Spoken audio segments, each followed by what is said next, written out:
I don't know what goes over my head. Oh, no, none of that. Hello, children. Today, you've done a beautiful job in the ballet class. And so, as a reward, of course, I give you the puppet story. It's the puppet story for Sleeping Beauty by Peter Tchaikovsky. Later on, I'll say Peter, and you'll say Tchaikovsky. Are we ready?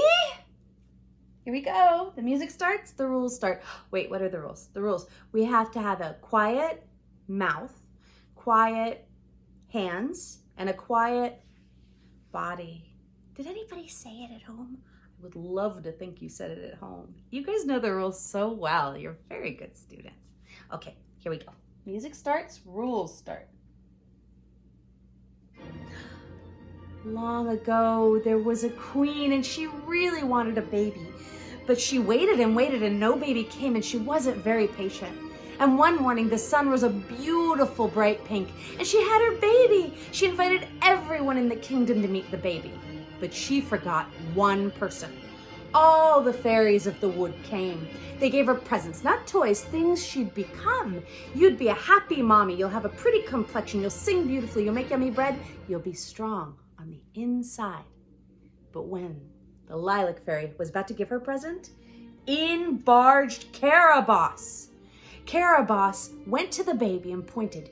She said, when this child turns 16, she will sleep and never wake up. And the fairy said, no, you mean harm. Go out. And they pushed her out with their kindness. And before she left, she looked back angry. She said, my word is true. And she disappeared in a puff of purple smoke. The lilac fairy couldn't give the present that she wanted, so she went to the baby and she stood over her and thought for a moment. She said, I'll protect this baby, always.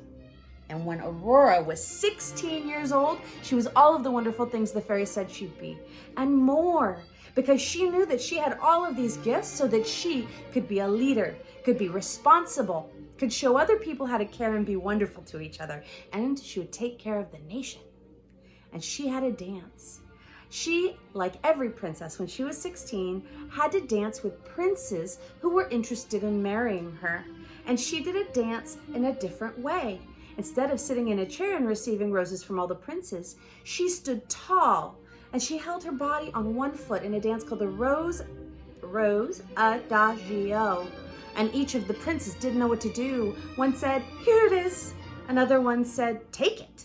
Another one said, I don't know what to do. And the last one said, thank you for your strength.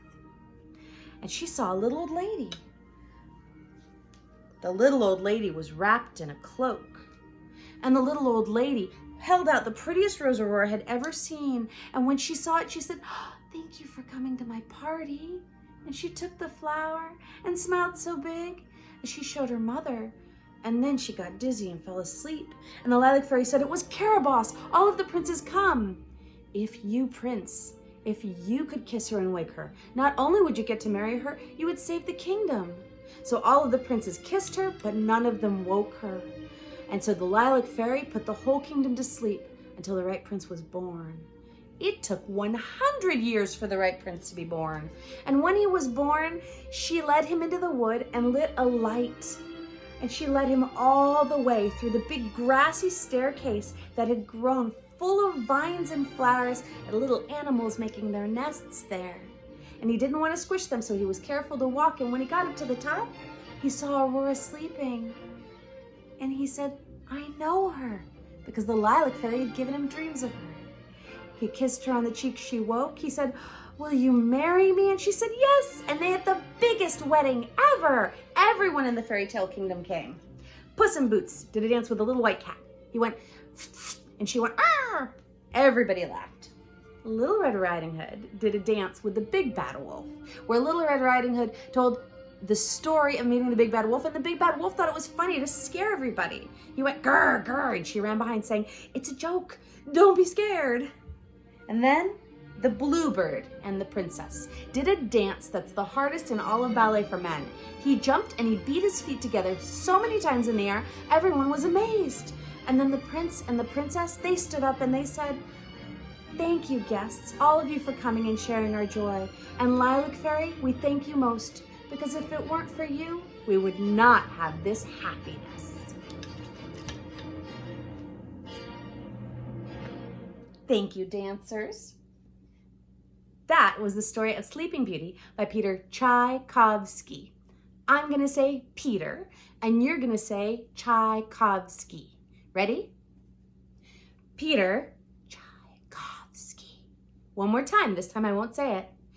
Peter. I'm so happy to get to share this with you today. What a wonderful job you did dancing. So, soon enough, you'll be seeing more of these, and I hope that you get to do them and show your parents, because they don't know how well you dance, and you dance very well. So do show them. Oh, I'm so proud of you, my love bunnies. Have a wonderful day, and make sure to make someone else happy today.